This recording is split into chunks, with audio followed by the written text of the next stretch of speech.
Армысыздар, құрметті оқырмандар. Өздеріңізге белгілі, биыл қазақ халқының мақтанышы, хас батыр, жазушы, ұлт мақтанышы Бауыржан Момышұлының туғанына 110 жыл. Бауыржан Момышұлы 1910 жылдың 24 желтоқсанында Жамбыл облысының Жуалы ауданындағы Момбұлақ ауылында дүниеге келген. Анасы Разия дүниеден ерте өтіп, Бауыржан 3 жасынан әжесінің қолына өседі. 1921 жылы бастауыш мектепті Аса интернатына түседі.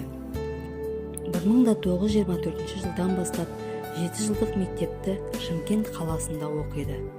Бұл сол өңірдегі 1924 жылы ашылған алғашқы мектептердің бірі болатын.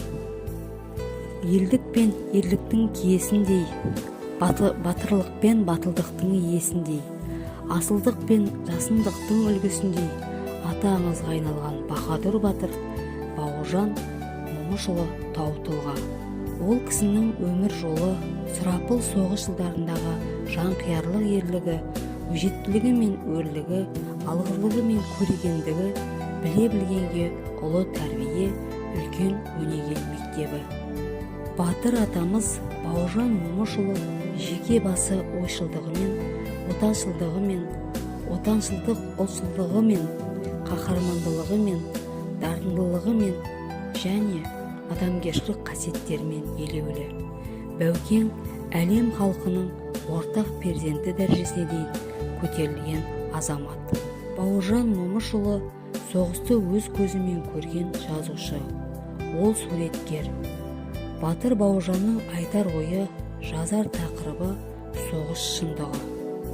Ол өз шығармасының кейіпкері, өзінің образдарымен тұтасып кеткен тұлға.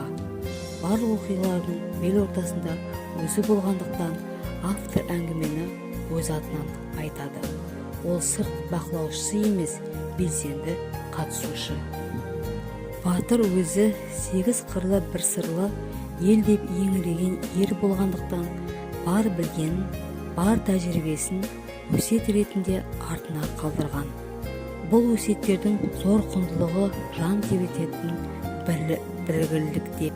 Қанатты сөздер жайдан жай тумайды, және оны айтып қалдыру кім болса да соның қолынан келе бермейді. Ол үшін ғұлама, терең ойшыл, үлкен философ, ақылжанды және өз басы күнделікті күйгілжің өмірден жоғарғы тұратын ірі тұлға болуы керек. Бәукең міне сондай адам. Ол кісінің ақылдары сан алуан тақырыпта арналған. Соғыс және бейбітшілік, өмір, тәртіп, тәрбие, парыз бен қарыз, тағы басқа сол сияқты жалғаса береді. Намысты нанға сатпа, ердің туы намыс, тізе бүгіп тірі жүргеннен тік тұрып өлген артық, және тағы басқа сөздері жастың да кәрінің де санасына жатталған ұлағатты сөздер. Бәукеңнің даңқымен, рухымен, дана өсиет сөздерімен тәрбиеленген ұрпақ осал ұрпақ болмайтыны айдан анық. Маңдайдағы наркес кеннің өзісің, ерлігіңнің ірісің, халқың менен іргесің сен, жаната ұмтылмайды өнеге ұлы ісің. Қорыта айтқанда, Бауыржандай албымыз ардақтай білейік, ұлтымызға ұран болған ұлы тұлғамызы ұлықтай білейік.